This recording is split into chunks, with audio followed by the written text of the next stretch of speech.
ओम शिवा जय माता दी। पुनः स्वागत है आप सभी का बहुत प्यारे से मेष राशि के जातक। 17 तारीख को 17 अक्टूबर 2025 को दोपहर में 2 बजे सूर्यदेव जो है तुला राशि में मूव कर जाएंगे और तुला राशि में जाती नीच प्रभावी हो जाएंगे। वहाँ पर पहले से ही बुध बैठे हुए हैं, बुध ग्रह बैठे हुए हैं जो कि अस्प्रभाव से मुक्त हो चुके हैं और मंगल ग्रह बैठे हुए हैं। तुला राशि के ऊपर राहु देव की जो कुंभ राशि में बैठे हुए हैं 9वीं दृष्टि पड़ रही है। अब जो ये दृष्टि का जो संबंध बन रहा है ये देखने में बेशक ऐसे लग रहा हो कि देखिए एक तो सूर्य नीच प्रभावी हो गए, पहले ही 9 अक्टूबर को शुक्र कन्या राशि में पहुंच गए थे, तो इस महीने तो सब गड़बड़ ही गड़बड़ जो है वो देखने को मिलने वाली है। जबकि राहु की जो 9वीं दृष्टि पड़ रही है इस समय शनि की वक्री दृष्टि राहु के ऊपर पड़ रही है, इसलिए भाग्य के रूप में एक न्याय चक्र जो है आप सभी प्यारे प्यारे जातकों के लिए आरंभ हो जाएगा। मैं बहुत डिटेल से आपको समझाऊंगा इसमें, तो आप देखिएगा कि किस तरीके से जब तक भाग्य जो है प्रबलता के साथ जो है साथ में खड़ा नहीं होता है तब तक जातक का जो है आंतरिक संघर्ष बना ही रहता है। या समझ लीजिए जातक को जो है वो विश्वास ही नहीं हो पाता है कि भाई जितनी भी बातें बताई गई हैं ठीक है, आपकी गणना ठीक हो सकती है, लेकिन हम तब मानेंगे जब हमारे ऊपर जो है कुछ लागू होनी शुरू हो जाए। सबसे पहले तो समझिए कि हम जो शुरुआत करने वाले हैं वह शुरुआत करने वाले हैं शनि जो वक्री बैठे हुए हैं, वक्री चाल में 28 नवंबर तक बैठे रहेंगे। सूर्य जो कन्या राशि में जो अब तक बने हुए थे और कन्या राशि में जैसे शुक्र आए तो सूर्य का प्रकाश इतना प्रबल है कि शनि के साथ जो दृष्टि संबंध शुक्र का बनना था वह ठीक ढंग से बन नहीं पा रहा था।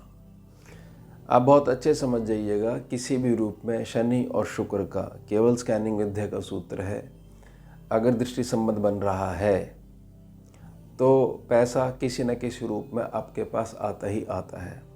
ध्यान बना के रखिएगा, पिछले कुछ दिनों से जो एकदम से परेशानी वाला माहौल जो है वो देखने को मिल रहा था, 17 अक्टूबर को दोपहर 2 बजे के पश्चात ये दोबारा जैसे दृष्टि संबंध होने लग जाएगा, यानी कि वो प्रकाश अपना लेके जब आगे शिफ्ट हो जाएंगे, आप कुंडली के माध्यम से इसको देखिए समझिए, तो पुनः वही जो ट्रैक पे जो गाड़ी अच्छी वाली दौड़ रही थी वह पुनः ट्रैक पे आने लग जाएगी। अब आप इस बात को समझिए शनि का रोल क्या है। शनि मीन राशि में बने हुए हैं, अभी वक्री हैं, लेकिन शनि की तीसरी दृष्टि वृषभ राशि के ऊपर पड़ रही है जो कि धन स्थान है। शनि की दृष्टि किसी भी रूप में जहाँ मर्जी पड़ती है वहाँ पर अन्याय नहीं होने देते शनिदेव। वो बात अलग है कि शनि की दृष्टि को सीधे तौर पे देख लिया जाता है कि केवल संघर्ष है। पिछला हिसाब किताब भी जातक का जो है वह शनि बहुत जल्दी क्लियर करवा देते हैं। भ्रांतियाँ अधिक पैदा हो जाती हैं शनिदेव की न्याय दृष्टि के प्रति। तो ऐसे समझ लीजिए कि स्वामी शुक्र जो है पुनः शनि के संपर्क में आ गए हैं। बेशक अभी नीच प्रभावी हैं, थोड़ा सा डिले जरूर होगा, लेकिन जो एकदम से गाड़ी पे ब्रेक लग गई थी वह गाड़ी पुनः ट्रैक पे आने लग जाएगी 17 तारीख से दोपहर 2 बजे के बाद। शनि की जो तीसरी दृष्टि धन स्थान पे पड़ रही है, आप यकीन मानिएगा कि 28 नवंबर तक अगर आप ऐसा कहते हो कि कुछ स्थितियाँ ठीक है सामान्य हुई लेकिन वो मज़े वाली आनंद वाली बात नहीं आ पाई, तो जैसे ही अपनी वक्री दृष्टि अपने अंदर समेट लेंगे और मार्गी हो जाएंगे तो एक बहुत बड़े हाई लेवल के ऊपर न्याय करेंगे। वह न्यायिक प्रक्रिया सूर्य की तुला राशि में जाते ही होनी शुरू होगी, यानी उसका बीज पड़ गया है। अब हम केतु के ऊपर चर्चा कर लेते हैं। ये इन सभी ग्रहों को केवल इसलिए लिया गया है क्योंकि ये एक न्याय चक्र भाग्य की मजबूती के साथ जो है आपके जीवन में लेकर आ रहे हैं, जैसी तुला राशि में सूर्यदेव मूव कर जाएंगे। अब 18 तारीख को यानी कि सूर्य नीच प्रभावी जो हुए उससे ठीक अगले एक दिन पे देखिए जैसे ही उच्च प्रभावी हो जाएंगे बृहस्पति बाबा, तो सबसे मेजर इफेक्ट जो पड़ने वाला है वो केतु की ज्ञान दृष्टि के ऊपर पड़ने वाला है। अब केतु सिंह राशि में जो बैठे हुए हैं, 12वीं दृष्टि बेशक डालेंगे यह बृहस्पति देव के ऊपर, लेकिन इनकी ज्ञान दृष्टि यानी पंचम दृष्टि जो है वह धनु राशि पे पड़ रही है, जो कि आपका भाग्य स्थान है। तो ऐसा समझ लीजिए जो पिछले समय का, पिछले जन्मों का जो कुछ भी पुण्य फल है वह आपके साथ आकर खड़ा हो जाएगा, और यकीन मानिएगा वह पुण्य फल ऐसा होगा जो अब जो है एक न्याय चक्र जो है आपके ऊपर जो है वो लागू हो जाएगा। अब समझिए कि जो शुक्र नीच प्रभावी हैं, कन्या राशि में है, 2 नवंबर तक ये बने रहेंगे, 9 अक्टूबर से नीच प्रभावी हो गए थे। शनि की पुनः दृष्टि में आ जाने से ये चीज़ समझिएगा, पिछले कुछ दिनों से जो एकदम से बड़ी हाय तौबा मच गई थी, पैसे को लेकर अचानक जोड़ा हुआ धन था वह ऐसा कहीं खर्चा आ गया मोटा, तो पुनः स्थिरता के साथ पुनः वही ट्रैक पे जो है गाड़ी लौट जाएगी। इसको ऐसे मत समझिएगा कि भाई ये कन्या राशि में बैठे, वो मीन राशि में बैठे, वो द्वादश भाव में बैठे, मैं दोनों ही एक षष्ठम भाव में बैठे, दोनों अशुभ भाव में हैं, शनि वक्री चल रहे हैं, तो बताइए अच्छा कहाँ से होगा? ये अच्छा आपने स्वयं नोट करना है। उसके पश्चात ये सूर्य, मंगल और बुध की जो तिकड़म जो बैठी हुई है तुला राशि के ऊपर, जो न्यायिक राशि है जिसमें शनिदेव आके उच्च प्रभावी हो जाती हैं, उसमें बैठे हुए हैं। और जब तक बृहस्पति अतिचारी है यानी वर्ष 2033 तक, तब तक शनि जो है बहुत ज़्यादा संभल के चलेंगे। इस बात को बहुत अच्छे से समझ लीजिएगा। 2033 तक जो अब इस वर्ष से शुरू हो गए थे, तो समझ लीजिए 8 वर्षों का जो ये अतिचारी जो चाल है, इसमें शनि बहुत कंट्रोल्ड होके जहाँ न्याय हो सकता है, प्रकृति में, समाज में, किसी भी रूप में, किसी भी क्षेत्र में न्याय करेंगे, भले ही जातक जो है उसको स्वीकार करे या नहीं करे।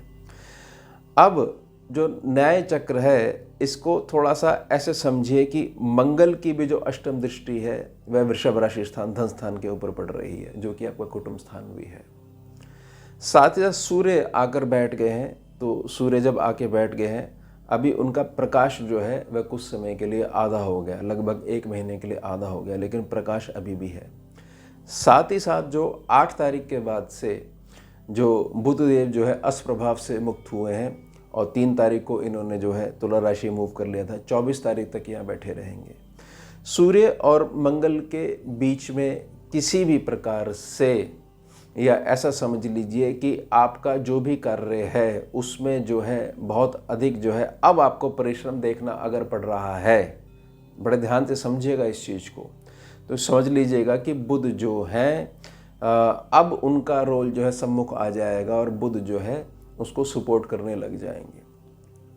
कहने का भाव क्या है? कहने का भाव ये है कि ये तुला राशि है, ये आपका सप्तम भाव है, सूर्य नीच प्रभावी हो गए हैं, राहु की दृष्टि में ये ग्रह तीनों आ गए हैं, यह भाव भी आ गया है। लेकिन इस समय शनि की वक्री दृष्टि राहु के ऊपर पड़ रही है, राहु की वक्री दृष्टि जो है आपके कर्म क्षेत्र के ऊपर पड़ रही है। कर्म क्षेत्र की मजबूती के साथ साथ आपके भाग्य को एकदम तेजी से, जो राहु बड़ी तेजी से जो कार्य करते हैं, तो सूर्य के क्षेत्र से संबंधित, मंगल के क्षेत्र से संबंधित और बुध के क्षेत्र से संबंधित जो भी चीज़ें हैं, यानी कुल मिला के ले लीजिए कि मोटा मोटा जो है कि हर प्रकार से आपकी स्थिति जो है बहुत अधिक बेहतर होने की स्थिति में आगे बढ़ने वाली है 17 तारीख से। यहाँ ये बिल्कुल भी गणना मत लगाइएगा कि राहु की दृष्टि में सूर्य आ गए, ये दोनों जो हैं आपस में शत्रु हैं, तो ये किस तरीके से हो जाएगा, ये तो गणना ही गलत बताई जा रही है। पुनः प्रार्थना कर रहा हूँ, स्कैनिंग विद्या की गणना है, आपको जो अनुभव है वो ज्योतिष की जो रटी रटाई बातें हैं उन्हीं का अनुभव है। स्कैनिंग विद्या ऊर्जा पे काम करती है।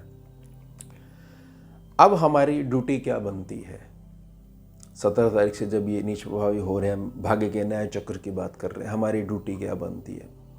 हमारी ड्यूटी ये बनती है कि हमारी जो रूढ़िवादी जो परंपराएं हैं, यहाँ नहीं जाएंगे, वहाँ नहीं जाएंगे, इससे बात नहीं करेंगे, वह व्यक्ति वैसा है, पुराने समय से हम इसको देखते आ रहे हैं, अरे छोड़िए हमारी भी कोई हैसियत है, इन चीज़ों को ख़त्म करना पड़ेगा। आप इसको बहुत ध्यान से समझ लीजिएगा। जो जातक जो है पानी की तरह जो चल रहा है, वह जातक के साथ जो हमने जो प्रार्थना करी है भाग्य के न्याय चक्र, वह बिल्कुल अटल साबित होने वाली है। और जातक जो है बड़ा बिल्कुल ठूंठ की तरह जो चल रहा है, अकड़ के जो चल रहा है, उसके साथ थोड़ा सा हमारी जो वाणी है वो थोड़ा सा देर से काम करेगी। इसलिए मूल प्रार्थना आप समझ लीजिएगा, हर प्रकार से अब आपका समय जो है न्यायिक चक्र की भांति जो है आगे बढ़ने वाला है। जैसे श्रीहरि का विष्णु चक्र है ना, वो जहाँ चलना शुरू हो जाए वहाँ न्याय होना ही होना है। भले ही न्याय जो है किसी के जो जीवन जो है वह अपने हिसाब से व्यक्ति सोच रहा हो कि भाई ये स्थिति ऐसी हो जाती तो ही मैं मानता।